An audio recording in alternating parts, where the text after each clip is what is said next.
Bismillahirrahmanirrahim. Assalamualaikum dan salam sejahtera. Apa khabar semua?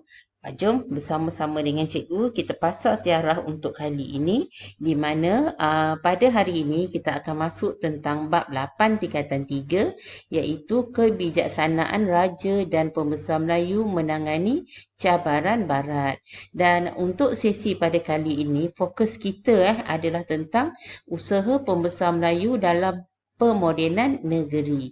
Jadi tanpa membuang masa lagi, jom kita tengok tentang tajuk ni. Bila kita lihat kepada usaha pembesar Melayu ni dalam pemodenan negeri, sebenarnya para pembesar negeri-negeri Melayu ni telah banyak berusaha bergandingan lah dengan pemerintah negeri dalam membangunkan dan memodernkan negeri masing-masing. Jadi di sini apa yang kita akan lihat di sini adalah tentang beberapa usaha pembesar Melayu ni, iaitu yang pertamanya tentang usaha pembesar dalam membangunkan sosioekonomi, dan yang keduanya ialah dalam membangunkan pertanian. Yang ketiganya adalah dalam membangunkan bandar.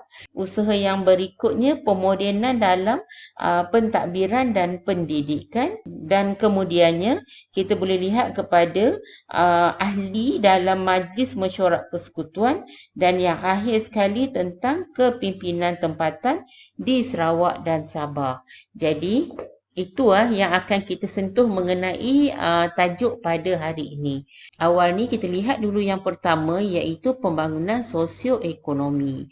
Okey, untuk pembangunan sosioekonomi ni kita akan lihat kepada dua tokoh tempatan ni, iaitu yang pertamanya ialah Long Jaafar dan yang kedua ialah Tengku Menteri Ngah Ibrahim. Long Jaafar dan Menteri Ngah Ibrahim ni sebenarnya telah memajukan Larut dan Matang. Dan mereka ni telah memartabatkan bangsa lah melalui penguasaan ekonomi, terutamanya lah dalam pelombongan biji timah.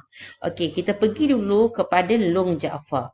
Long Jaafar ni antara tokoh lah yang kita kata yang membawa kepada kemajuan di Larut, dan beliau telah memperkenalkan negeri Melayu ni sebagai pengeluar utama biji timah di pasaran dunia. Dan kemudiannya Long Jaafar juga telah menggalakkan pusat pengajian agama. Malah beliau turut menubuhkan Sekolah Melayu Matang, di mana Sekolah Melayu Matang ni adalah untuk bertujuan memberi pendidikan kepada anak tempatan. Sekolah Melayu Matang ni ditubuhkan pada 1826. Itu tentang Long Jaafar. Kemudian kita tengok pula kepada Tengku Menteri Ngah Ibrahim. Tengku Menteri Ngah Ibrahim ni merupakan jutawan yang berperwatakan nasionalis dan mempunyai wawasan dalam membangunkan ekonomi bangsa. Di sini apa yang Tengku Menteri Ngah Ibrahim buat ni, beliau kemudiannya telah menemui Sultan Abu Bakar yang merupakan Sultan Johor untuk mempelajari sistem pentadbiran moden yang telah dijalankan di Johor. Jadi ini secara tidak langsung sebenarnya adalah untuk digunakan bagi memajukan daerah Larut. Namun usahanya berakhir apabila beliau telah dijatuhkan hukuman buang negeri ke Pulau Seychelles, dan kemudiannya telah meninggal dunia di Singapura pada tahun 1895. Jadi itu tentang Tengku Menteri Ngah Ibrahim dan juga Long Jaafar. So kita tengok pula pada yang kedua, iaitu usaha yang dilakukan oleh pembesar Melayu ni ialah dalam pembangunan pertanian. Ini kita rujuk kepada usaha yang telah dilakukan oleh Wan Muhammad Saman. Wan Muhammad Saman ni di Kedah, di mana beliau juga telah dikenali sebagai tokoh pembangunan negeri Kedah. Kerana apa? Kerana beliaulah yang mencetuskan idea untuk membina terusan yang bermula dari Alor hinggalah ke kaki Gunung Jerai, Gurun. Sebagai mengenang jasa beliau, akhirnya terusan yang dibina tu telah diberi nama terusan Wan Muhammad Saman. Dan Wan Muhammad Saman juga merupakan Perdana Menteri Kedah pada tahun 1870 hinggalah 1898. Okey, kita sentuh sikit mengenai terusan Wan Muhammad Saman ni. Gambar di sebelah ni menunjukkan gambar Wan Muhammad Saman dan juga terusan Wan Muhammad Saman. Okey, ini adalah gambar terusannya. Kita lihat sedikit mengenai terusan ini, di mana terusan ni panjangnya adalah 36 km dan lebarnya adalah 7.5 meter. Kedalaman dia adalah 1.5 meter. Untuk membina terusan ni, Wan Muhammad Saman telah menggunakan sistem kerah dan juga peralatan tradisional. Okey, itu berkaitan mengenai pembangunan pertanian yang kita rujuk kepada apa yang telah dilakukan oleh Wan Muhammad Saman. So kita pergi kepada yang ketiga, iaitu pembangunan bandar. Di sini kita lihat kepada Datuk Muhammad Saleh bin Perang yang gelarannya adalah Datuk Bentara Luar. Beliau ni telah melukis peta lengkap pertama negeri Johor. Dan bila adanya peta lengkap pertama negeri Johor ni, secara tidak langsung ia telah memudahkan kerajaan dalam menggerakkan pembangunan pertanian, perbandaran dan juga sistem perhubungan. Sebab ada peta tu untuk rujukan mereka. Dan ketepatan ukuran peta tersebut ni telah disahkan oleh pakar-pakar jabatan ukur dari London. Menunjukkan apa? Menunjukkan yang peta yang dilukis oleh Datuk Muhammad Saleh bin Perang ni sebenarnya memang kita kata sah lah. Memang boleh digunakan. Sebab telah disahkan oleh pakar-pakar jabatan ukur dari London. Dan Datuk Muhammad Saleh bin Perang juga, beliau telah mengasaskan pembukaan Bandar Maharani iaitu MUA. Kemudian Endau dan yang ketiganya ialah Bandar Penggeram iaitu Batu Pahat. Dan beliau pernah menjawat jawatan dalam pentadbiran Johor sebagai Pesuruhjaya Polis pada tahun 1868, sebagai Ketua Jabatan Ukur pada tahun 1883 dan sebagai Ketua Jabatan Tanah pada tahun 1887. Ini jawatanlah yang pernah dipegang oleh beliau. Jadi itu yang ketiga, iaitu pembangunan bandar oleh Datuk Muhammad Saleh bin Perang yang gelarannya adalah Datuk Bentara Luar dari Johor. Kemudian kita lihat pula yang keempat, iaitu usaha yang dilakukan dalam pentadbiran dan pendidikan. Di sini kita akan rujuk kepada beberapa orang tokoh. Okey, yang pertamanya kita lihat kepada Datuk Jaafar bin Muhammad atau gelarannya adalah Datuk Bentara. Okey, Datuk Jaafar bin Muhammad ni merupakan Menteri Besar Johor yang pertama, iaitu pada 1882 hingga 1919. Sumbangan beliau yang kita boleh ingat sampai hari ini ialah beliau telah mengarahkan bendera Union Jack ni dikibarkan lebih rendah daripada bendera negeri Johor. Dan beliau juga turut memartabatkan bahasa Melayu, di mana beliau telah menetapkan bahasa Melayu dalam penulisan surat rasmi kerajaan.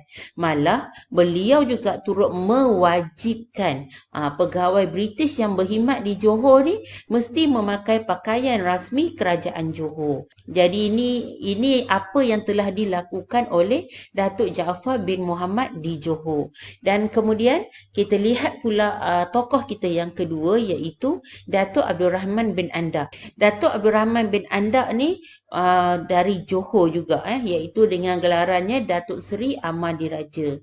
Beliau telah bertanggungjawab mengawal hubungan Johor dengan British. Datuk Abdul Rahman Anda ni sebenarnya terkenal dengan kebijaksanaannya dalam diplomasi dan juga berpandangan jauh bagi mengekalkan kedaulatan Johor. Jadi, antara kebijaksanaan dia ialah beliau telah dapat mematahkan usaha perluasan kuasa British yang akhirnya nanti menyebabkan beliau telah dibersarakan awal dalam pentadbiran Johor. Ini kenapa dia dibesarkan awal? Ini adalah disebab oleh desakan British juga. Antara jawatan yang pernah dipegang oleh beliau ialah Setiausaha Sulit Sultan pada tahun 1885 dan Setiausaha Kerajaan Johor pada tahun 1893 hingga 1909. Jadi itu tentang Datuk Abdul Rahman bin Anda. Kemudian kita lihat pula kepada Datuk Muhammad Ibrahim Mushi, iaitu Datuk Bentara Dalam. Beliau ni telah digelar sebagai Bapa Pendidikan Melayu Johor. Sebab apa? Sebab beliau telah menggalakkan perkembangan pendidikan moden melalui penubuhan Jabatan Pelajaran pada tahun 1883. Malah beliau juga telah menubuhkan sekolah-sekolah di Johor. Dan beliau juga telah membentuk satu jawatan kuasa pelajaran negeri di mana jawatan kuasa ini terdiri daripada tokoh birokrat, agama dan juga masyarakat. Jadi mereka ni tokoh-tokoh birokrat, agama dengan masyarakat ni berkumpul di dalam jawatan kuasa pelajaran negeri.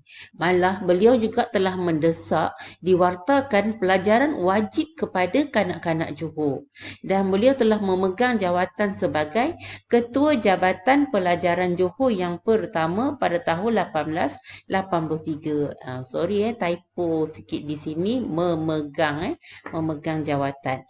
Okey, itu tentang Datuk Muhammad Ibrahim Mushi. Kemudian kita lihat pula kepada Syekhul Islam Terengganu. Okey, di sini kita lihat kepada tokoh iaitu Syekh Abdul Rahman bin Said Muhammad bin Said Zainal Abidin Al-Adrus. Okey, beliau ni digelar juga sebagai Tok Kupaloh. So kalau kamu pernah dengar apa tu tentang Tok Kupaloh, inilah dia nama sebenarnya. Dan kemudian semasa zaman pemerintahan Sultan Zainal Abidin III, pembesar istana telah dilantik sebagai Syekhul Islam ini. Dan peranan Syekhul Islam ni adalah memberi nasihat dan juga semangat perjuangan kepada Sultan, terutamanya semasa Sultan sedang menghadapi perluasan kuasa British.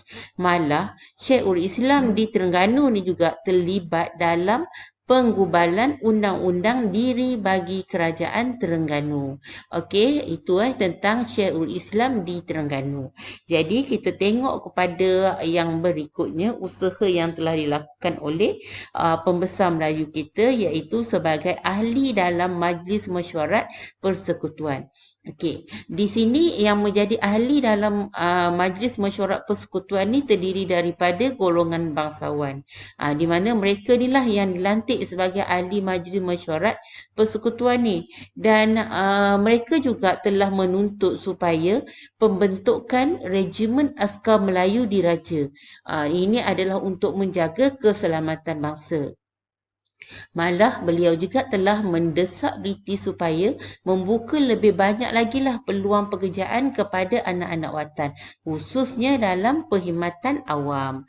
Okey, antara ahli dalam Majlis Mesyuarat Persekutuan ni terdiri daripada Raja Chulan iaitu Raja Dihili di Perak dan juga Datuk Abdullah Haji Dahan. Datuk Abdullah Haji Dahan ni merupakan undang luar Rembau. Okey, itu tentang ahli Majlis Mesyuarat Persekutuan. Dan akhir sekali kita lihat yang keenam iaitu kepimpinan tempatan di Sarawak dan Sabah.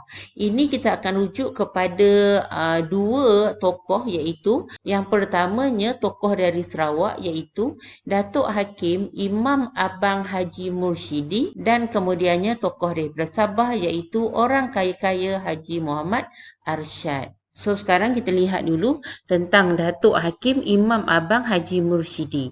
Beliau ni berperanan penting dalam pentadbiran dinasti Brooke, terutamanya dalam hal-hal yang berkaitan tentang umat Islam di Sarawak. Malah beliau juga telah menubuhkan pengajian Islam yang lebih formal dengan penubuhan Madrasah Al-Musyidiyah di Kuching pada awal abad ke-20. Ini kita kata sumbangan lah yang telah dilakukan oleh Datuk Hakim Imam Abang Haji Mursyidi. Selain daripada itu, bersama-sama dengan Datuk Patinggi Abang Haji Abdillah dan juga Abang Haji Bor Hassan, beliau telah menubuhkan sebuah sekolah khas bagi kaum wanita di mana sekolah ni adalah untuk kaum wanita ni mempelajari ilmu agama dan sekolah ni dikenali sebagai Sekolah Kajang. Dan beliau telah dilantik sebagai Datuk Hakim dan sebagai Ahli Majlis Tertinggi dan Majlis Negeri Sarawak. Dan pada tahun 1932, beliau telah dilantik menjadi Datuk Imam. Dan beliau jugalah yang telah mengasaskan Majlis Syuyukh Islam. Di mana Majlis Syu'uh Islam ni kemudiannya kita kenali dia sebagai Majlis Islam Sarawak. Jadi itu kepimpinan tempatan di Sarawak, iaitu Datuk Hakim Imam Abang Haji Mursyidi. Jadi kita lihat pula kepimpinan tempatan di Sabah, iaitu orang kaya-kaya Haji Muhammad Arsyad. Okey, sebelum tu di sebelah ni ini merupakan gambar kepada Datuk Hakim Imam Abang Haji Mursyidi. So kita terus kepada orang kaya-kaya Haji Muhammad Arsyad. Ini gambarnya. Di Sabah, Ketua Anak Negeri inilah yang akan membantu pegawai daerah dalam menjalankan pentadbiran pada peringkat daerah. Dan tugas Ketua Anak Negeri ini ialah menjaga keamanan, mengutip cukai, menguruskan hal yang berkaitan mengenai pembahagian tanah dan juga memajukan pertanian dalam masyarakat tempatan. Malah akan dilantik menjadi hakim di Mahkamah Anak Negeri.